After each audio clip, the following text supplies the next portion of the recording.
অধ্যায় ১০ সানজু বলেন, আমরা মাটির ৬ ধরনের ভিন্ন ভিন্ন প্রকৃতি চিহ্নিত করতে পারি।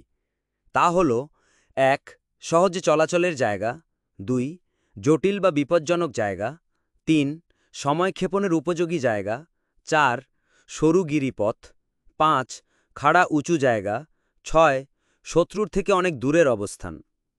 ২ যে ভূমি উভয় পক্ষই সহজে অতিক্রম করতে পারে তাকে বলে সহজগম্য ভূমি বা অ্যাক্সেসিবল গ্রাউন্ড। ৩ এমন ক্ষেত্রে যদি তুমি শত্রুর আগে উঁচু এবং রোদেলা জায়গা দখল করতে পারো এবং তোমার রসদ সরবরাহের পথ সুরক্ষিত রাখো, তাহলে তুমি সুবিধাজনক অবস্থানে থেকে যুদ্ধ করতে পারবে। ৪ যে ভূমি পরিত্যাগ করা যায় কিন্তু পুনরায় দখল করা কঠিন তাকে বলে জটিল ভূমি বা এন্ট্যাংলিং গ্রাউন্ড। ৫ এমন অবস্থানে যদি শত্রু অপ্রস্তুত থাকে তাহলে তুমি ঝটিকা আক্রমণে তাকে পরাজিত করতে পারো, কিন্তু যদি শত্রু আগে থেকেই প্রস্তুত থাকে এবং তুমি তাকে হারাতে না পারো তাহলে ফিরে যাওয়ার পথ বন্ধ হয়ে যাবে এবং চরম বিপর্যয় ঘটবে। ৬ যখন এমন অবস্থা তৈরি হয় যে আগে আক্রমণ করলে কারোই বিশেষ লাভ হবে না, তখন সেই জায়গাকে বলে সময়ক্ষেপণের উপযোগী ভূমি বা টেম্পোরাইজিং গ্রাউন্ড। ৭ এ ধরনের জায়গায় যদি শত্রু লোভনীয় প্রস্তাব বা সুযোগ দেখিয়ে তোমাকে উস্কে দেয়, তবুও এগিয়ে যাওয়া উচিত নয়, বরং পিছিয়ে গিয়ে শত্রুকে টেনে বের করো, আর যখন তার বাহিনীর একটা অংশ বেরিয়ে হইবে তখন আক্রমণ চালিয়ে তুমি সুবিধা নিতে পারবে। ৮ সরু গিরিপথের ক্ষেত্রে যদি তুমি আগে পৌঁছাতে পারো তবে সেটিকে শক্তভাবে রক্ষিত করে শত্রুর আগমনের জন্য অপেক্ষা করো, কিন্তু যদি শত্রু তোমার আগে গিরিপথ দখল করে নেয় আর সেটি যদি দৃঢ়ভাবে রক্ষিত থাকে তাহলে তাকে অনুসরণ করো না, কেবল তখনই যাওয়ার চিন্তা করো যদি সে দুর্বলভাবে প্রহরায় থাকে। ১০ খাড়া উঁচু জায়গা হলে শত্রুর আগেই তুমি যদি সেখানে পৌঁছাতে পারো তাহলে রোদেলা এবং উঁচু জায়গায় অবস্থান নিয়ে শত্রুর আসার অপেক্ষা করো, কিন্তু যদি শত্রু তোমার আগে জায়গাটি দখল করে নেয় তাহলে তাকে অনুসরণ করো না, বরং পিছু হটে তাকে অন্যত্র টেনে নিয়ে যাওয়ার চেষ্টা করো। ১২ যদি শত্রুর সঙ্গে তোমার বাহিনী সমান শক্তিশালী হয় কিন্তু দূরত্ব অনেক বেশি থাকে তাহলে যুদ্ধ বাঁধানো সহজ হবে না এবং যুদ্ধ শুরু হলে সেটা তোমার পক্ষেই বিপজ্জনক হবে। ১৩ এই ৬টি হল ভূখণ্ড সম্পর্কিত মূল নীতি। যে জেনারেল দায়িত্বশীল পদে রয়েছেন তার উচিত এসব বিষয়ে মনোযোগ দিয়ে অধ্যয়ন করা। ১৪ একটি সৈন্যদল ৬ ধরনের বিপর্যয়ের সম্মুখীন হতে পারে, যা প্রাকৃতিক কারণে নয় বরং জেনারেলের ভুলের কারণেই ঘটে। তা হল ১ পলায়ন, ২ অনুশাসন ভঙ্গ, ৩ ভেঙে পড়া, ৪ সম্পূর্ণ ধ্বংস, ৫ বিশৃঙ্খলা, ৬ ছত্রভঙ্গ হওয়া। ১৫ যদি সবকিছু সমান থাকে আর একটি ছোট বাহিনীকে ১০ গুণ বড় বাহিনীর বিরুদ্ধে পাঠানো হয় তাহলে ছোট বাহিনী পালিয়ে যাবে, এটাই স্বাভাবিক পরিণতি।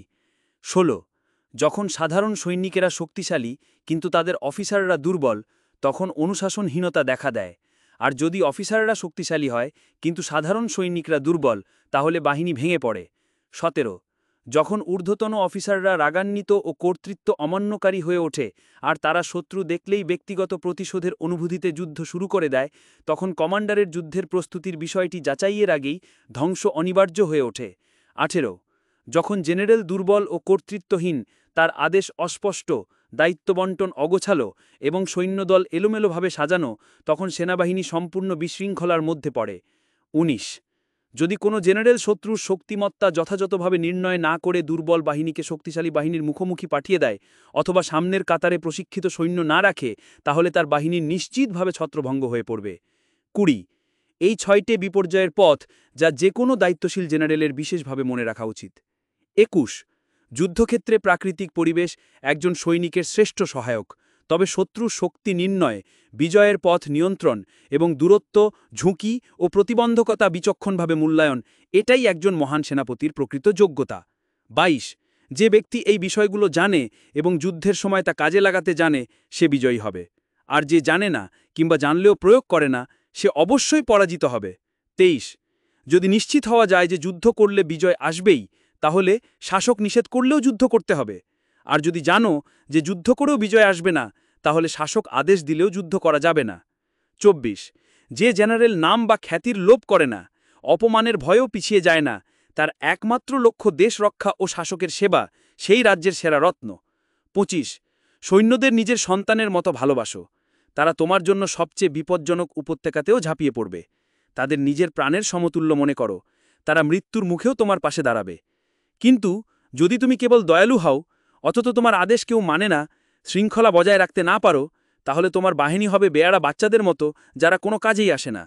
27 যদি তুমি জানো যে তোমার বাহিনী আক্রমণের জন্য প্রস্তুত, কিন্তু না জানো যে শত্রু আক্রমণের উপযোগী নয়, তাহলে তুমি কেবল অর্ধেক পথ পেরিয়েছ। 28 আবার যদি তুমি জানো যে শত্রু দুর্বল, কিন্তু না জানো যে তোমার নিজের বাহিনী প্রস্তুত নয়, তাহলেও তুমি কেবল অর্ধেক জয়ের পথে আছো। 29 এমনকি যদি তুমি জানো শত্রু আক্রমণের উপযুক্ত আর তোমার বাহিনীও প্রস্তুত, তবুও যদি ভূখণ্ড যুদ্ধের অনুকূলে না থাকে, তাহলে জয়ের পথে তুমি এখনও কেবল অর্ধেক এগিয়েছ। 30 তাই অভিজ্ঞ যোদ্ধা যুদ্ধের সময় সিদ্ধান্তহীনতায় ভোগে না, একবার শিবির ত্যাগ করলে আর দিগ্ভ্রান্ত হয় না।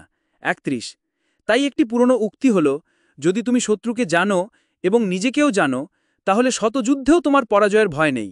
আর যদি তুমি আকাশ ও পৃথিবীর নিয়ম জানো, তাহলে তুমি কেবল জয়ীই হবে না, সম্পূর্ণ বিজয় অর্জন করতে পারবে। আশা করি আপনাদের অডিও গ্রন্থ চ্যানেলটি ভালো লেগেছে। নিচে কমেন্ট করে জানান আপনার মতামত, আর নতুন ভিডিও পেতে সাবস্ক্রাইব করতে ভুলবেন না। ধন্যবাদ।